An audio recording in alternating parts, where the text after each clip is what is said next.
Everyone, আসসালামু আলাইকুম। তোমরা কি জানো আমার বড় খালামণি আমার জন্য কি এনেছে? আমার বড় খালামণি আমার জন্য আতা এনেছে। এই যে তোমরা কি আতা ফল চেনো? তোমাদের কেমন লাগে এটা খেতে? আমার তো খুবই ভালো লাগে।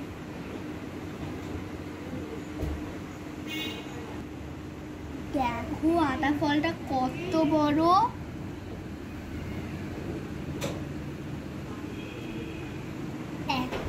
এখন আমি এটা খাবো।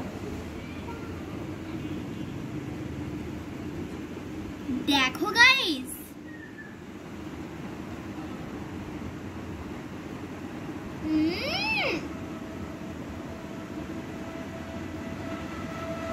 তোমাদেরও কি ভালো লাগে? কমেন্ট করো। বাই।